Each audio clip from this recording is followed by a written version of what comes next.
welcome to another edition of ATL Prime Sports. I'm Jurjevich. Joining me this evening is the one, the only Todd Corder on the other side of Atlanta, and of course our fabulous producer Wayne Ridenauer in Memphis, Tennessee. And we have a guest co-host tonight, the new PA announcer for the Rome Braves, Larry Gardner, high school play-by-play and color commentary, and also NBA writer for OT Heroics. Let's find our personal Twitters at ATL Prime Sports for all of us. Facebook, Twitter, Instagram, YouTube, Apple, and Spotify. Myself, personals, JJ Get You One, at RWY Jr., at Corder Todd, and at LG4 Real Though. That's LG, the number 4, REALTHO for our guest co-host, Larry Gardner. And how's everyone doing? I'll start with you tonight, Larry. Welcome to the show, and how you doing, man? Great to be on with you guys, JJ. I'm doing wonderful, and I'm excited to be helping to host this wonderful podcast, and just excited for all of the different things that are happening in our lives as well, man. Good to be on with you guys. Absolutely. TC, how you doing tonight, buddy? Doing great, Larry. Congratulations on the new job with the Rome Braves. I know you came so far to become the Atlanta Braves public address announcer. You won the fan vote. You probably finished, we'll just give it second place overall. And you were right there and you almost won it. You almost became the public address announcer for the Atlanta Braves. But you know what? You'll start with Rome and you'll work your way up. And before long, you will be in Atlanta, or maybe you'll be with another major league organization. Or maybe you step outside of Major League Baseball and go to pro basketball or the NHL or the NFL. You certainly have the voice for it, my friend. Oh, thank you so much. How you doing tonight, buddy? Are you talking to me? Yeah, Wayne, how you doing, buddy? We got to get everybody's how you doing's in. All right, yeah, I'm doing pretty good. The NASCAR season has started 2 weeks ago. A couple of winners, but leading the points is Ross Chastain. You might remember him from doing the video game maneuver in one of the later races last season where he scraped up against the wall. So him and Trackhouse Racing are still on track and doing well. Yeah, we're excited to have you, Larry. Again, another congratulations. And that brings us to our first topic, which is about you, Larry Gardner. Our guest co-host today was a finalist for the Braves PA job, if you hadn't already known, listeners. Larry, what was that experience like being a finalist for the Braves job, and now it's obviously curtailed into the Rome Braves PA job? What was that experience like from start to finish, man? You had a great audition. I voted for you on both accounts, and we loved your audition, man. It was great to hear your voice and see you do your thing. Yeah, man, it was quite the experience, to say the least. The whole thing started with a message from one of our high school teachers here who sent me the link to the 11 Alive story that said they were holding open auditions at Braves Fest. And so it was up to me to get down there the next day. And my son was like, Dad, you got to do it. You got to do it. You got to do it. So we get there. We put our audition in. Most everybody stopped to hear me say what I had to say. And it began from there. I took the video that they sent me, I put it on Twitter, and it went viral. And from that point, most of the professional ones, the Wes Durhams, the Steve Holmans, the Ryan Camerons, were all chiming in and was like, bro, if you would just slow down just a little bit, I think you got yourself a job. So that was, if you ever seen my audition and you saw me counting, I was going 3, 2, 1 in between each audition. Between each name. That was a mental clock in my head for me to slow down. But the entire process was nothing short from it was a miracle. It really was, because you get the viral video, you go to Truist and you audition, you get local radio announcers to begin to say your name specifically out loud, and then to have the backing and the support from Braves country to just say, hey, Larry, man, we love the way you sounded, and we were rooting for you to get the gig and whatnot. And then when they made the final announcement, of course, last Friday, it wasn't what we were hoping, but another door came about during the process. Most of these that I've gotten from Twitter today said, is Alex Anthopoulos strikes again, making sure you're getting lead control for the next 6 years, so it was extremely funny, and I'm grateful for the opportunity. A lot of exposure came about as a result of the process. And like Todd said earlier, you don't ever know what door may open as a result of the exposure. Not only that, but the result of my performance there in Rome. So it was an amazing experience. Kudos to everybody involved and everybody in Braves country who supported me and voted for me and rooted for me. It ain't the end, it's only the beginning, man. Well, we're glad to have you here tonight, man. What's on tap for tonight, listeners, with our guest co-host Larry Gardner, the latest on former UGA defensive tackle Jalen Carter. Situation has gotten to be alarming at this point, to say the least. The new MLB rule changes have already affected spring training. Our thoughts on that. NFL draft questions for the Falcons and the Bears. And the Hawks' newest head coach, Quinn Snyder. Is he the guy to get Trae Young to the top? All that and more right here. Let's go ahead and start off with these MLB rule changes, and we'll just have a roundtable discussion on it. Braves spring training is underway, and so are the new MLB rule changes, which have already affected the outcome of an exhibition game involving our Bravos. Fellas, what do you think of the new MLB rule changes, and how will they affect the game moving forward? I'm anxious to hear what Larry has to say. Larry, tee this one off, man.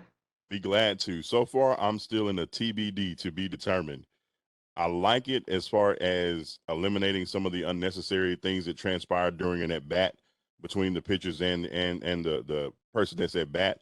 But for certain moments that you need to allow to have some room to breathe, you know, you hate to get to a point to where the clock is going, you hit a home run, and you got to sprint around the bases to get back in so the next person can go right after that and get back into the batter's box. You know, I think a lot of those things are going to be just like when the shot clock was introduced into basketball and people really didn't like it and it took some getting used to.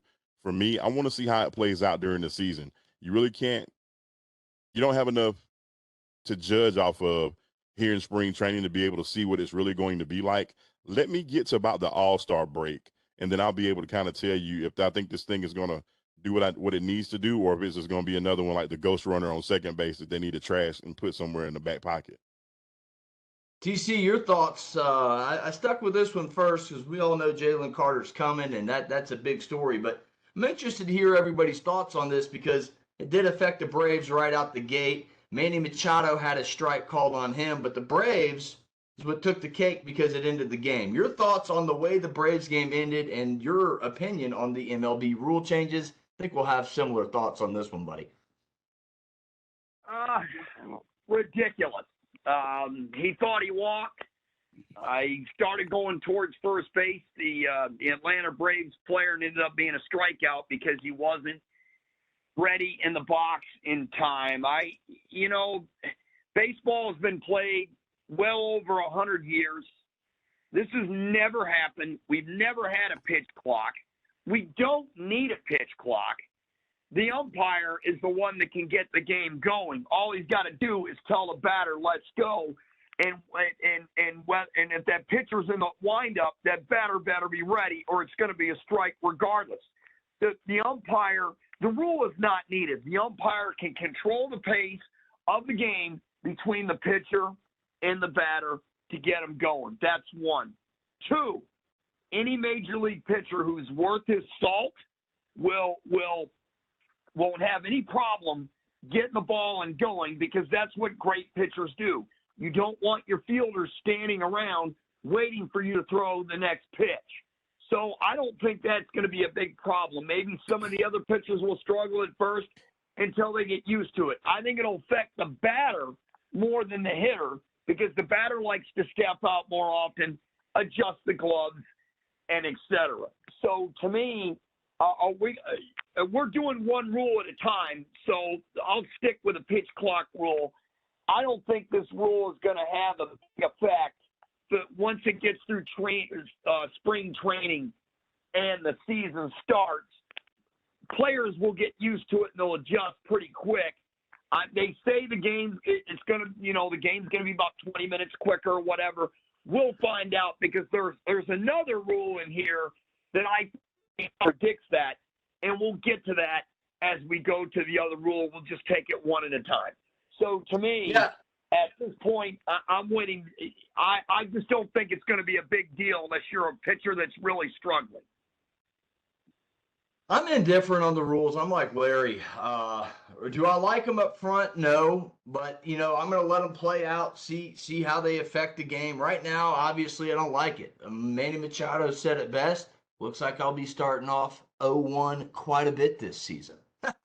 So, here's the deal. If these players just start going, I'm going to start out 0-1. I'm going to take my time. We saw Pete Alonso sprint in. Mets first baseman Pete Alonso sprint in. I mean, literally finish the third out, sprint in, get in, and he does this pre-bat meditation thing. So he's trying to get his meditation in. You can see him breathing, doing the breathing exercises, and then he steps in with 8 seconds left, and he just booms a home run. So I think players are just going to have to adjust. I don't like how the way Conley, the Braves player, ended the game. I think in spring training, especially it being the first couple days of it, I thought they would be a little, give them a second or two. Like the NFL, look, and I'm comparing sports here. When the play clock hits 0, the line judge, you have about an extra half second because the line judge has to turn his head from the double zeros to the snap. And if it's snapped in that time frame, well, the play counts. So similarity, if it gets into the 8-7 second range, the umpire is going to have to give a little leeway if the guy's half and half, if he's kind of moving. Like, I think it's going to have to become a little bit of a judgment call because you're going to have to give some players some time to get ready. I'm telling you, there's going to be emergency situations. And then this is my last comment. If this is designed to speed up the game, let's see how long it takes to enforce the strike and move on to the next batter. Is that actually longer than just letting the actual strike play out in normal time? That's my question. And we'll go on to the other couple rules here. The bigger bases, I'm all for the bigger bases, but only at first base. Come on. I don't. The third base to me is unnecessary to make it 3 inches bigger. I think the first base, if you really want to do this, put the orange bag on it, like softball here. I mean, it's bright. It makes it easier on umpires for bang plays, and it keeps the dimensions of the field the same. Am I missing a rule here that we want to talk about, Todd? I think those are the ones. No. We take one at a time. And JJ, I'm glad you mentioned it. We all, to go back to the pitch clock for folks who don't know, you have 15 seconds. If nobody's on, you have 20 if you have a runner on base. There will also be a 30-second clock for pitchers between batters. Getting to the base part, the larger bases, I like what you said. Put a safety base at first base. Baseball has been played over 100 years. We've always had a perfect dimension in the field, and now you're wrecking it. And to me, it's not going to the bigger bases aren't going to make the game any safer. I do not think so at all. The players are bigger, stronger, faster. You're still going to have the collision. I'm with you. Have it only at first base. Have a safety base to avoid the collision because it's just not necessary at second and third. And that way you can keep the perfect field configuration in baseball intact. Wayne, you had a quick thought on the MLB rule changes, and then I'll go back to Larry real quick. Well, regardless of which rule we're going to talk about, I really think they should have implemented some of these rules in some minor league games instead of just jumping straight on to Major League Baseball. Just to they did do that? Yeah, it was done in the minor. Did it last year. Okay, well, yes, if that's what they did, then that's really my only issue. Is I like for them to do things slowly instead of jumping right in, unless it's a safety issue, which I don't know that there's much in baseball that it's a safety issue. Yeah, so get this, Wayne. This year, and I held up my Gwinnett Stripers Cup because the AAA Braves organization, the Gwinnett Stripers in Lawrenceville, Georgia, will be having robot umpires this year. So get ready for maybe that one coming down the pipeline in the near future. Larry, your thoughts on the bigger bases? I'm like you guys, and I've said this from the jump with the bigger bases. You only needed it first because that's where your bang collisions are, the majority of anyway. When you're going to trying to get out and you want to get instant replay, it helps out everybody involved. Second base, you don't need it. Third base, definitely don't need it. And I'm kind of like Todd with there. It just, I think people are trying to come up with something to change just to be in the art of changing and not for the betterment of the game. Because I don't think baseball has a time problem. I think it has an entertainment problem, because a football game lasts 3 hours, 3.5 hours, and nobody cares about how fast or how slow it's going because there's consistent entertainment on the field of play. Baseball, you have so much going on in between then that you lose people. And I think it's the bigger issue is not the rules that are trying to be implemented to speed up the game. I just think that there needs to be ways to continue to keep people engaged on the field during play. And I think if you could come up with that solution, then we've all got a win-win Larry, situation. that's it. Larry, that is a hell of a point, because see, this to me isn't going to speed up the game. You've got to get more action in the game, and when you get more action in the game will make more money. So any decision they make, you always go from any sport, from Pee-wee to the pros, you follow the money. Well, think about it. They're trying to get more action in the game, and we'll go to one of the rules. We'll just go right to it if you don't mind, JJ. This is you're talking about action. This one here is going to be the biggest effect of all. And Correct. this one is when you've got a runner on first base, you can only make 2 throws over. Okay? Well, could you imagine Ricky Henderson back in the day? Okay, you've thrown twice, I'm gone. He stole 90 to 100 bases a season without these rules. He'd steal 150 with these. So the third one, you got to get them out, or on the third throw, or they automatically get second base. To me, this changes the game drastically. I know they want more stolen bases. I get that.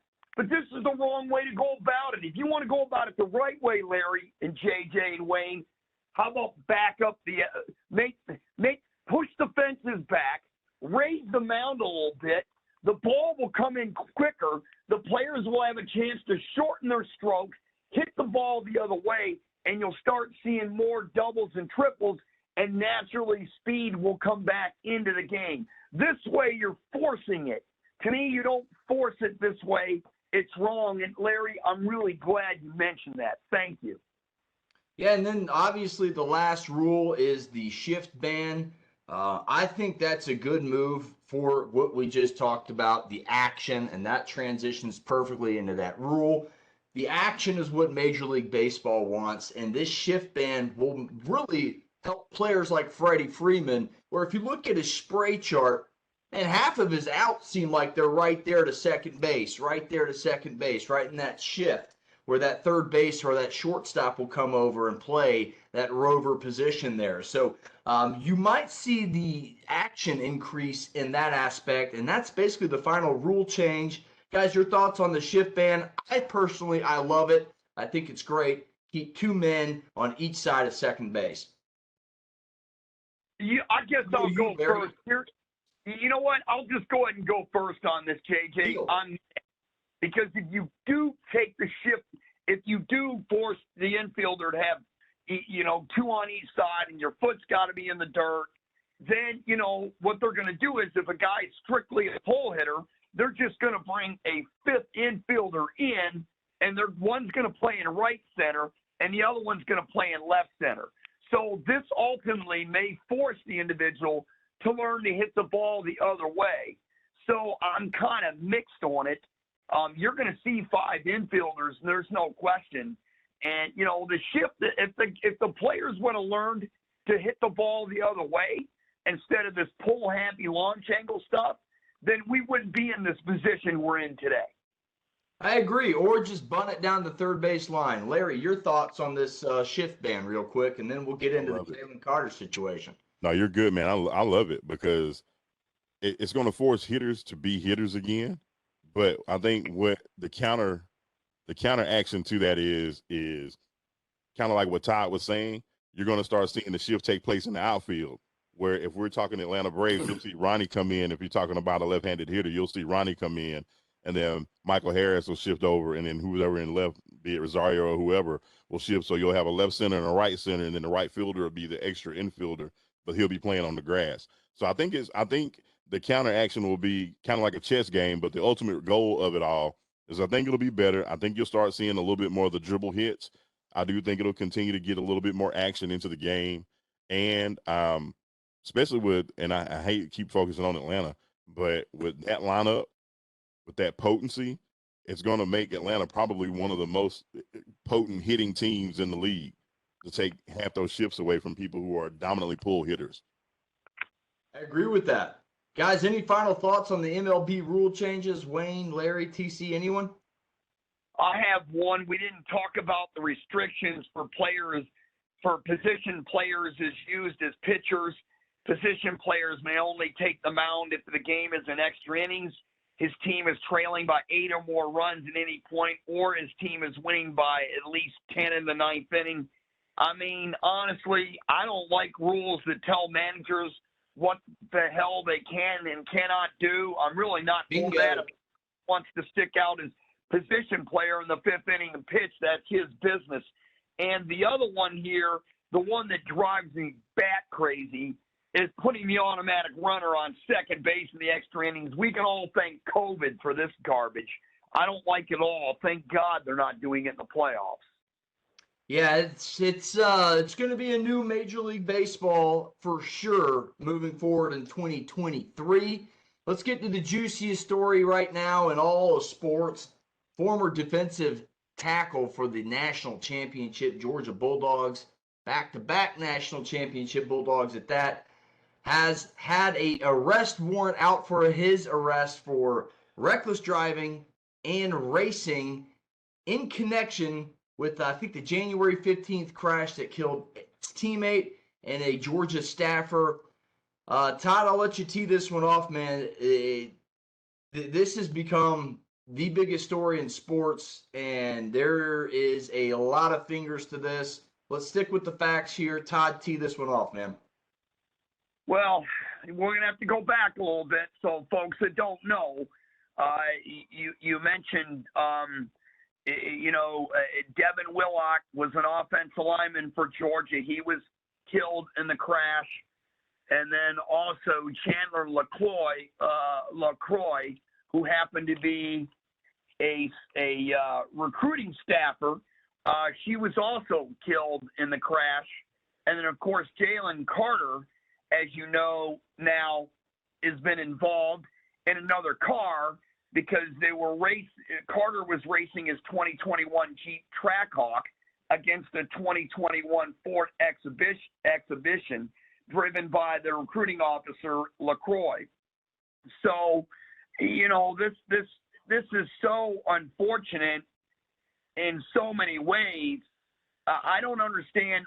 I need to go back to September real quick, if I may. There was a red flag back in September when Jalen drove over 80 miles an hour, and nothing was done then.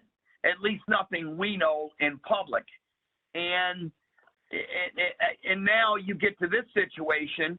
You find out on the day, one of the biggest potential days of your professional career, Jalen Carter, who was in Indianapolis at the NFL scouting combine, instead of talking to NFL scouts and folks from other NFL organizations, you have to go back to Atlanta to answer charges of reckless driving and racing in connection with the crash. Had you told the truth in the first place, and you lied more than one time, according to reports, now your character comes into issue. I'm not a lawyer, so I'm going to take it from a football standpoint. Now your character is in question. You left an accident where your teammate was thrown from the vehicle, and you left the accident. Why would you leave? Now, you can't control what happened, but you can surely control what happened afterwards. And to me, where's the remorse? Where is the remorse?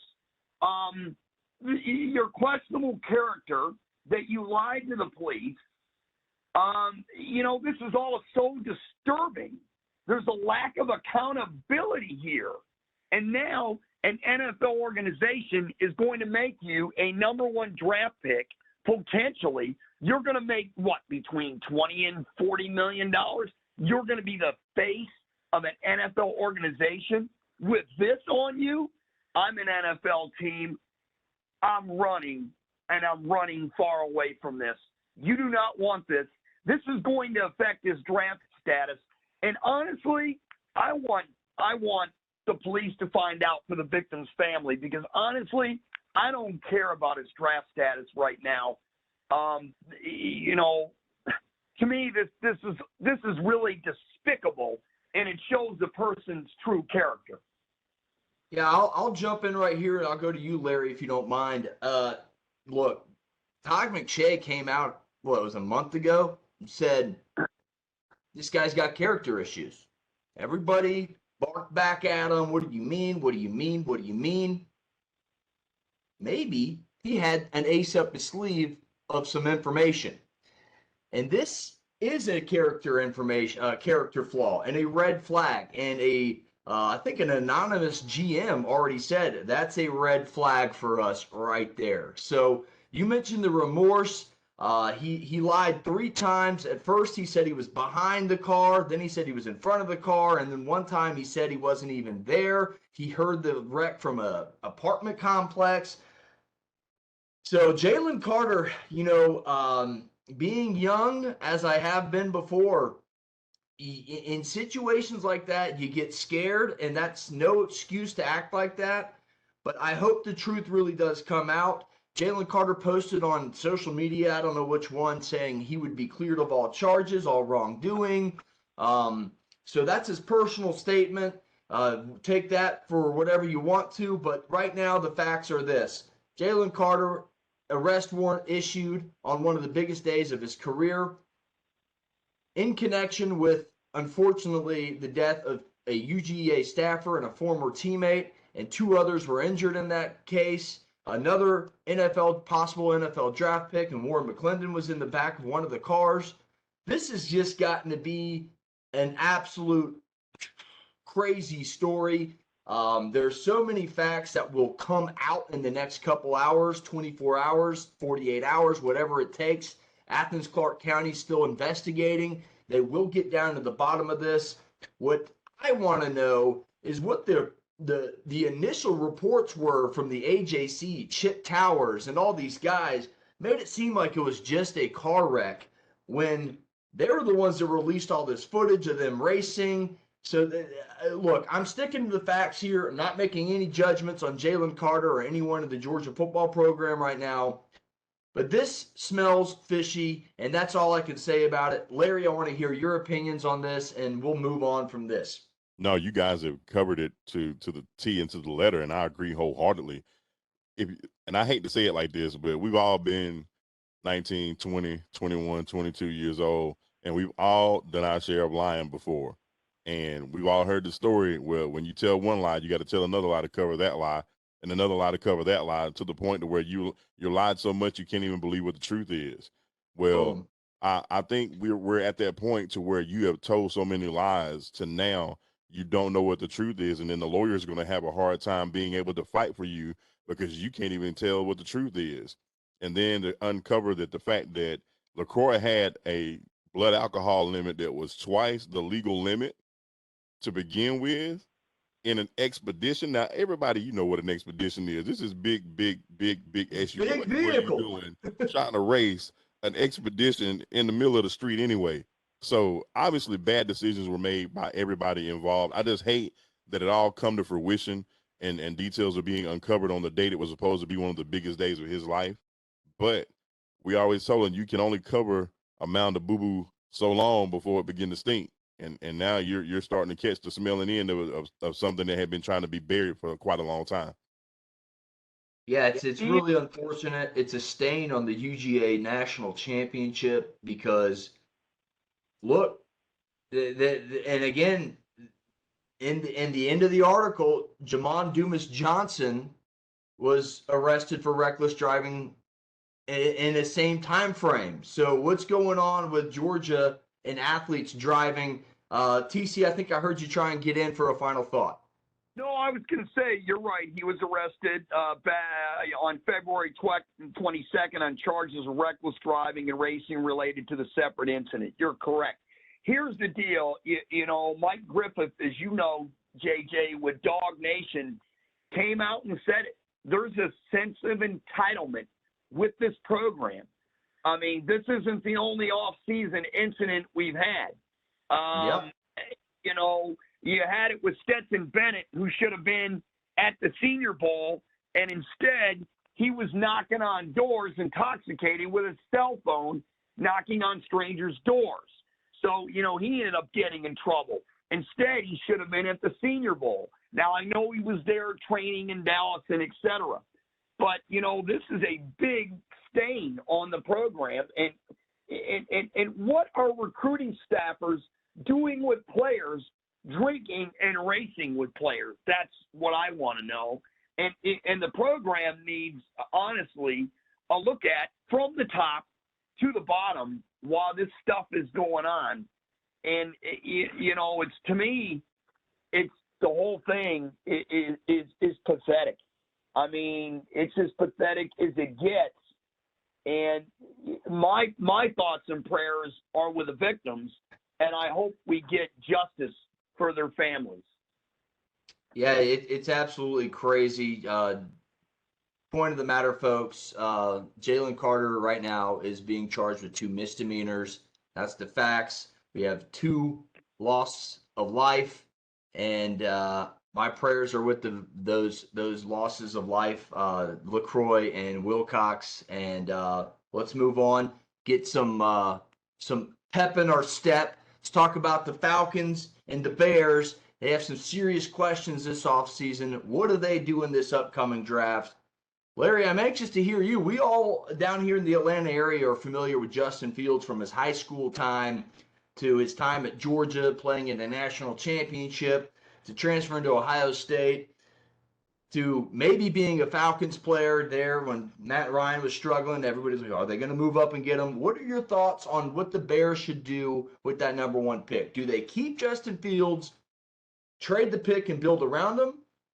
Or do you think Bryce Young is that dude and they go and trade Justin Fields and get Bryce Young? What do you think, Larry? If they trade Justin Fields, I think they're nuts. And that's just being honest. And I'll give you two phases with it. If they do decide to trade him, I hope it is going to get them a plethora of picks, sort of like what San Francisco had to give up in order to move up to number 3 a couple of years ago to get Trey Lance.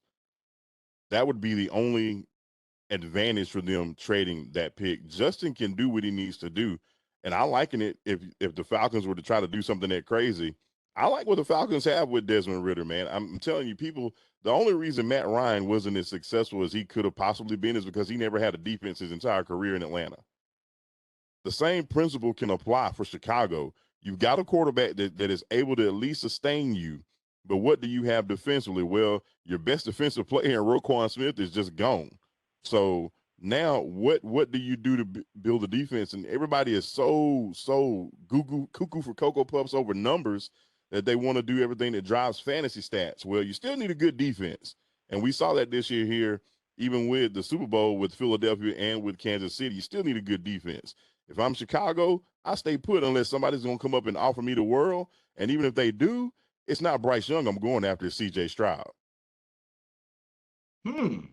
Interesting. So you're staying put, drafting the best player available, or who you think made the best. See, that's the thing. Jalen Carter was arguably that dude right there.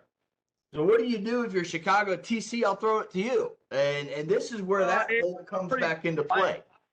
It's pretty simple. If you're the Bears, you already have the quarterback of the future in Justin Fields.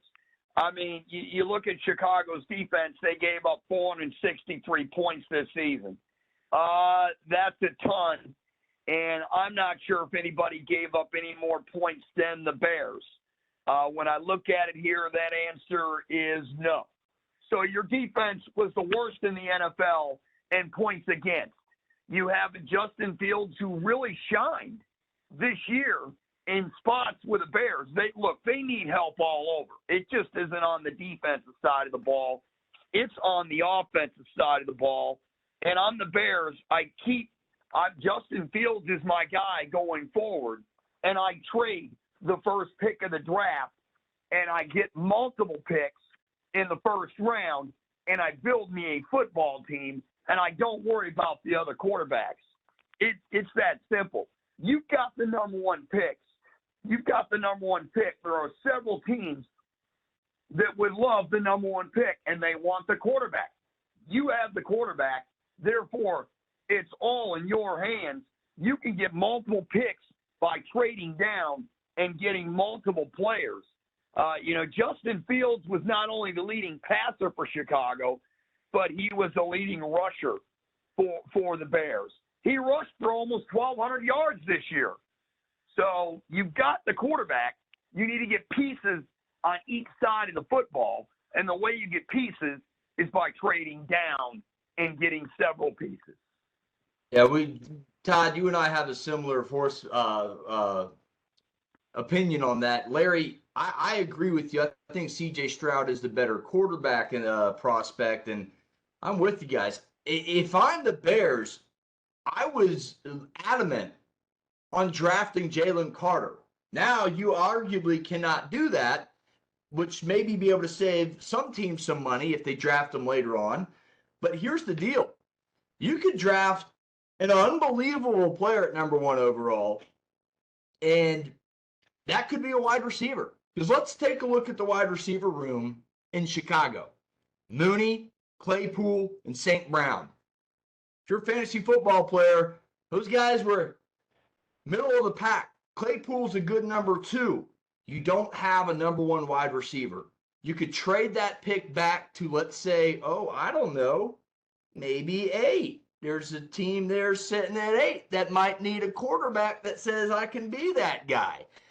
So who knows what's really going to take place there, but I do think they could use that pick for a wide receiver and kind of knock everybody out of the water with it. But who knows? The best move, I'm with you, TC, would be to trade back, get an unbelievable amount of draft capital, build around Justin Fields because the guy can run the football. You mentioned his 1,200 yards rushing. That was like 7th in the NFL, top 10 in the NFL, and he's a quarterback.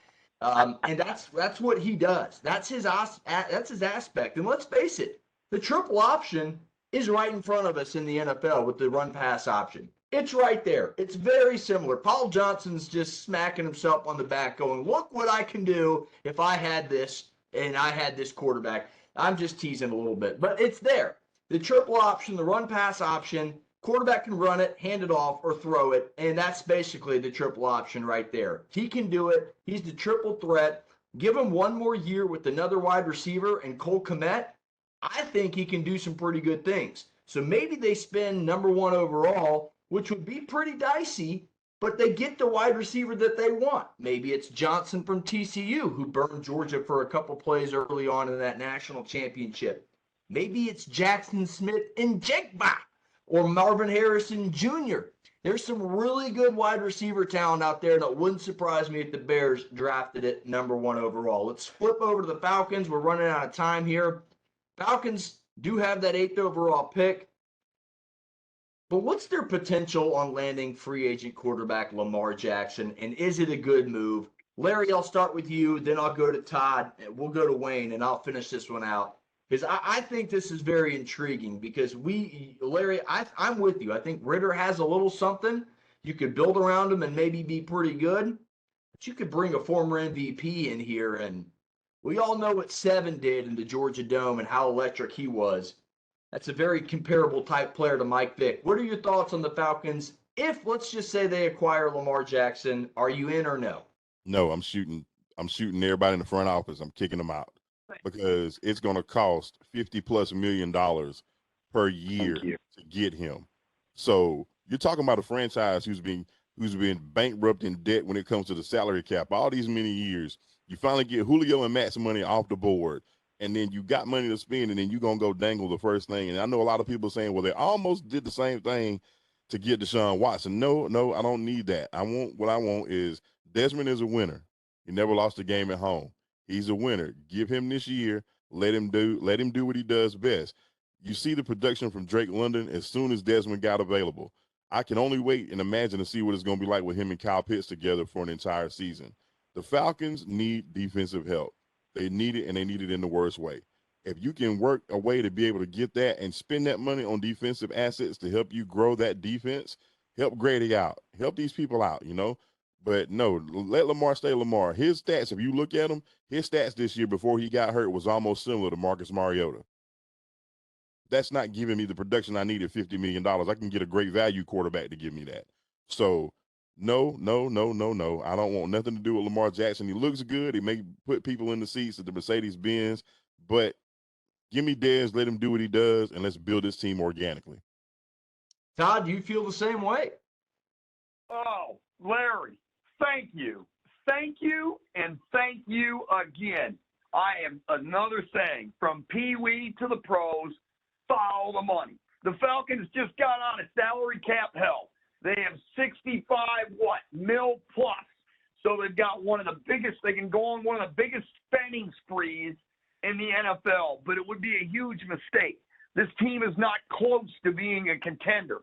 Coach Smith did a great job getting multiple 7-wins seasons out of this group. A fantastic job. You have how many draft picks now? You have, the Falcons have, let's see, I forgot they had 1, 4, 8, 9. They have 9 draft picks. 9. Here it is. I would take number 8 and I would trade down and get me some extra picks and again build the football team. There's enough quality players in this draft, especially on the defensive side of the ball, to keep building. I would not go out on a big spending spree if I'm Atlanta. You want to get Lamar Jackson? Great. You'll put fans in the seats and you'll have, people will be excited. But what does Lamar do when the ball's on his own 20 and there's 1 in 50 to go to the game? Do you trust his arm to pass down the field to win you the game? I haven't seen it on film yet, and I haven't seen it in a game yet. Look, Desmond Ritter's learning on the fly. Give another chance. Get a veteran quarterback in here to push him mentally and physically. Get him to know the game more and build on the defensive side of the ball and get you some extra picks and trade down and stay away from potential salary cap hell, because Lamar Jackson or the quarterback from the Raiders, Carr, is going to put you right back where you started from. Yeah. Well, if I were Atlanta, I would focus on defense and probably draft as many defensive players from the SEC with focus on the Florida Gators, because I think that's going to get them the most bang for their buck, and that's where they need it most. I like everybody's opinion on this. I do. I don't discredit anybody's sports opinion, but if you're Terry Fontenot, your job is to make this team better. And Lamar Jackson would do that. Now, do I want to go out as a fan and put our team possibly in salary cap hell again?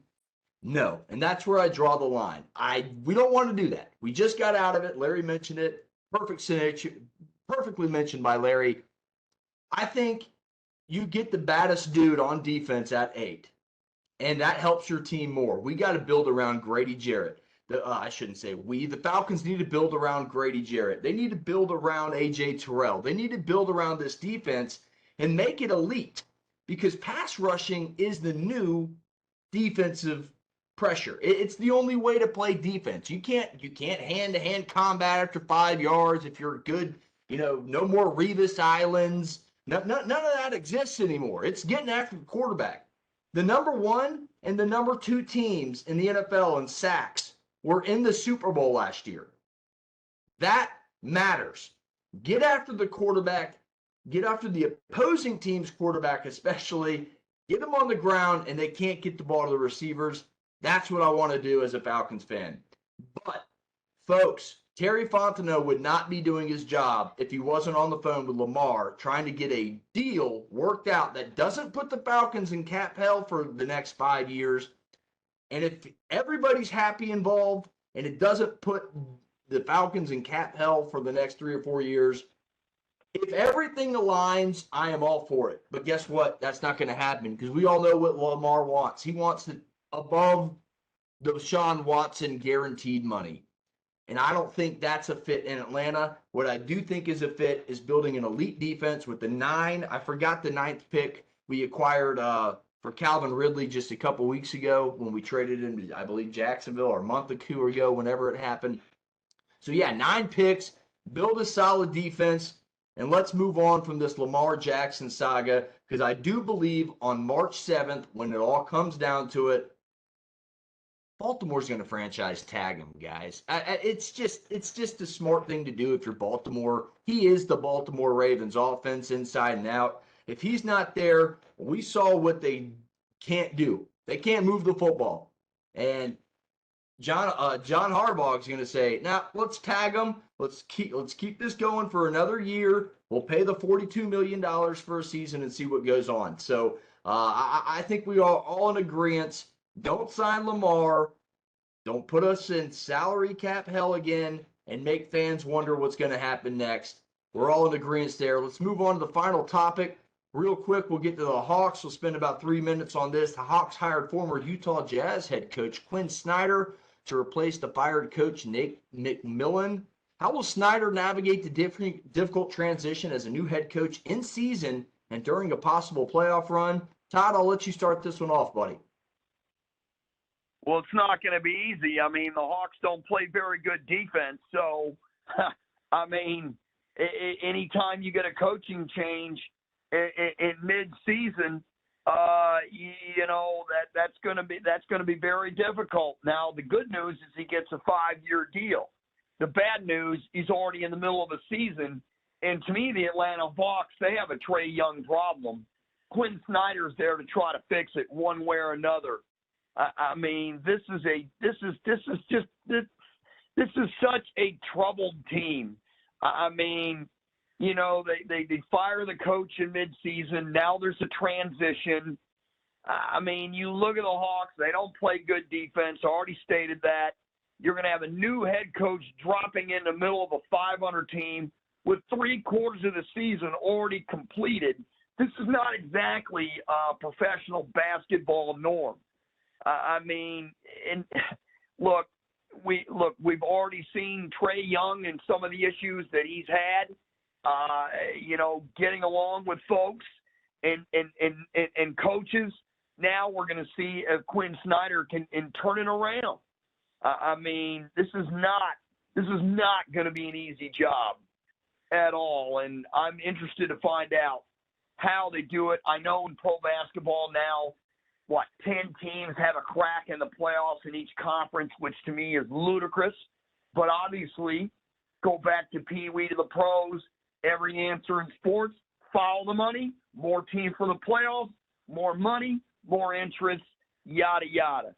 So we'll find out what Quinn Snyder's really about. He does have a big, strong relationship and building a relationship with his players.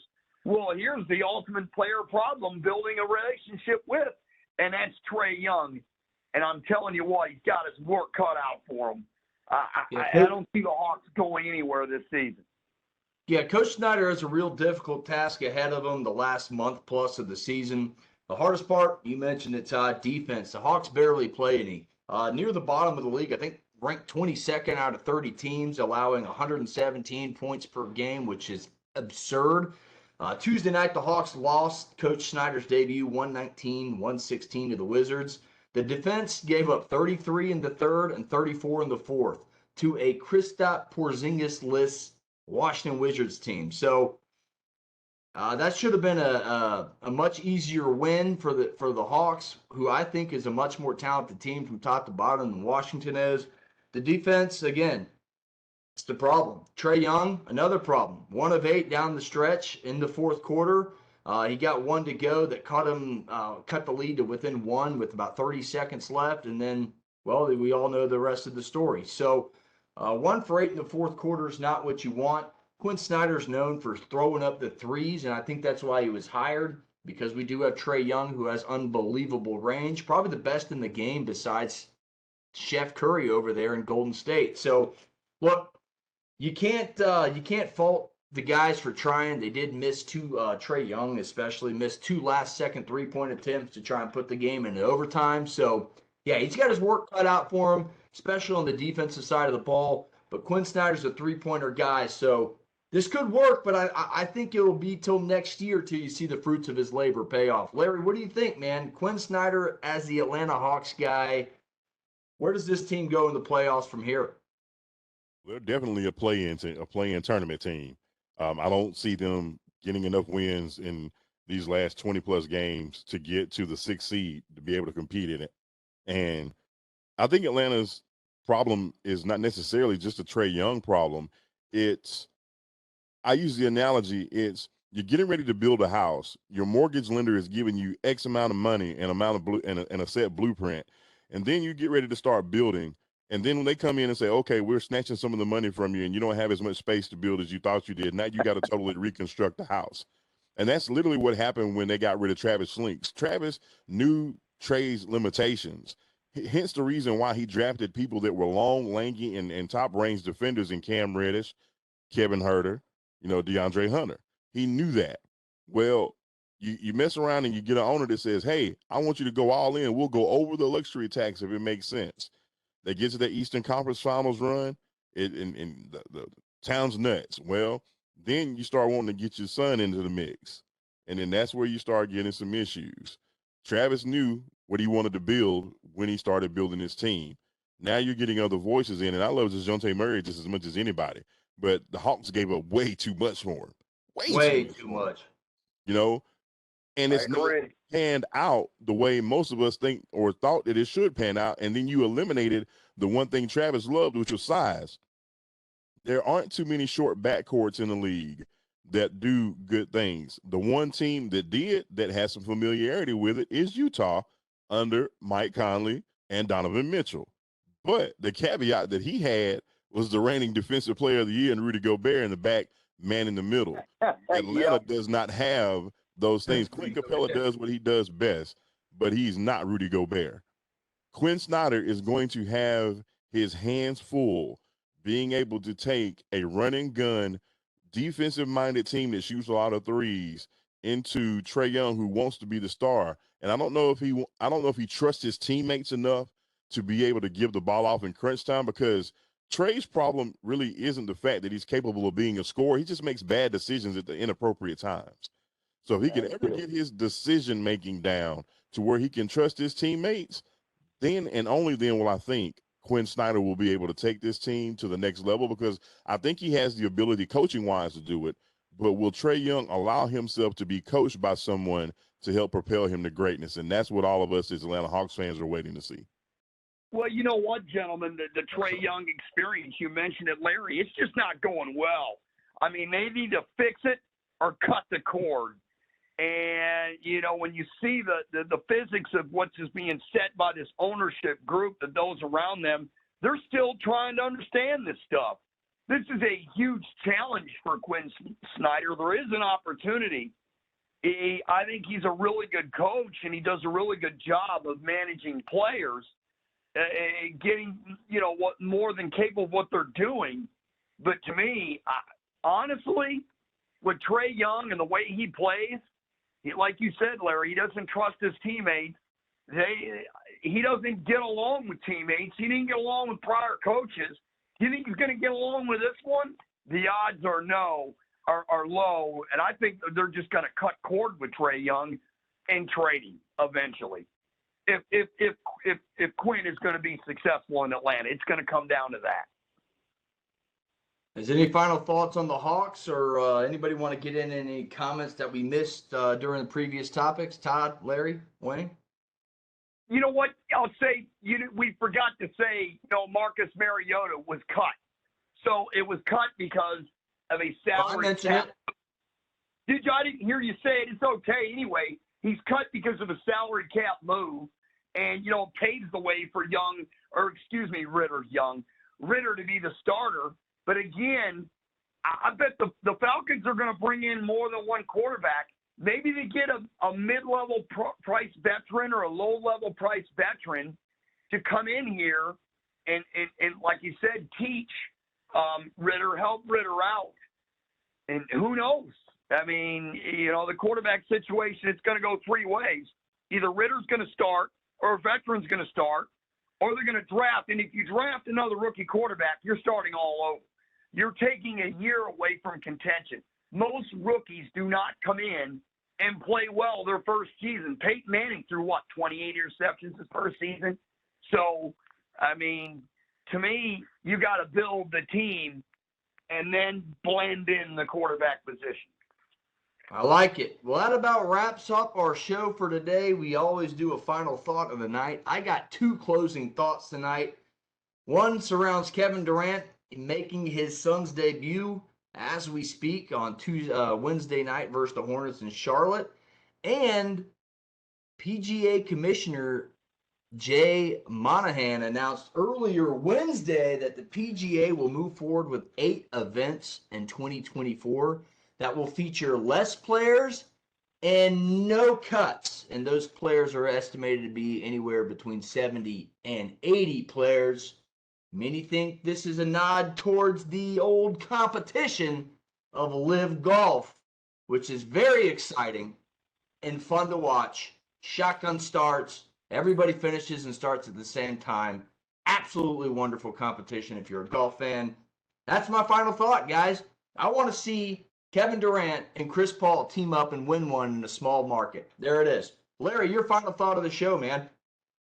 Final thoughts. You talking basketball. Let me go to football. Don't be surprised if you see Coach Smith make a call to one of his former quarterbacks, Mr. Ryan Tannehill, to come in and be the backup tutelage for Desmond Ritter. They already got a great relationship. He knows Ryan well. Ryan knows the offense well. Don't be surprised if you see that. Last off, basketball-wise, LeBron James getting hurt. We don't know the severity of the hurt or the damage or the injury, but nevertheless, it wasn't good to see him with the walking boot on last night. And, of course, how much longer can he avoid Father Time? We've seen his whole entire career become the man that he has been. I will continue to give kudos to LeBron. He's done tremendous things. But at one point, and we saw it this year with Tom Brady, Father Time always wins. Oh, there's no TC, doubt your final about thought that. for the night. Hey, JJ, I'm sorry, before Wayne goes, Larry, they did, the ownership of the Titans said they're very comfortable, along with the coaching staff, having Tannehill as their starting quarterback this year.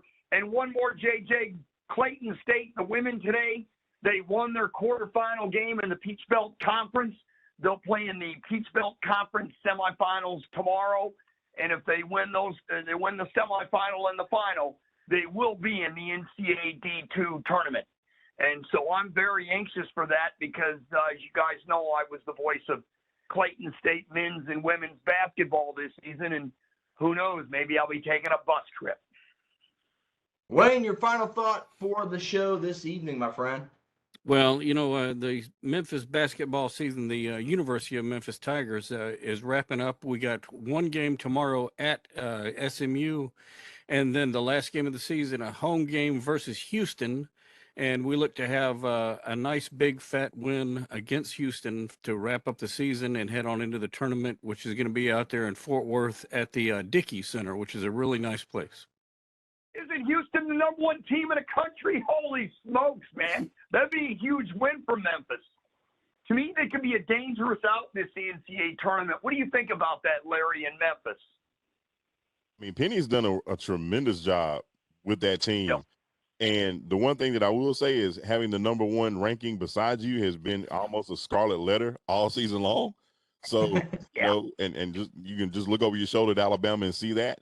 But I'm just looking so much into what March Madness is going to be because there's not a clear-cut front runner, and it could be anybody's opportunity to come away as NCAA champions or NCAA champions this year, including Memphis. You don't ever know. We've seen some of the strangest teams catch runs during the tournament and go on and make it all the way. So I am super excited to see where this tournament goes. following so many different people, Purdue included, following them. We got a couple of, stars on that team as well. It's just everybody's so even keel and anybody can beat anybody. So I'm looking forward to the tournament, looking forward to seeing how the basketball tournament and March Madness eventually winds out. I'll give you a sleeper, y'all, the Iowa Hawkeyes. Michigan State and Iowa played this past Saturday. It was 101 to 101 at the end of regulation. Iowa won that game in overtime, and they turn around and beat number 15 Indiana 90-68. Iowa can score the basketball as good as anyone in the country. If they can play consistent defense, look out. Iowa could be a dangerous out in the NCAA tournament. Well, Larry, I want to say thanks for coming on. I want to congratulate you again on the voice.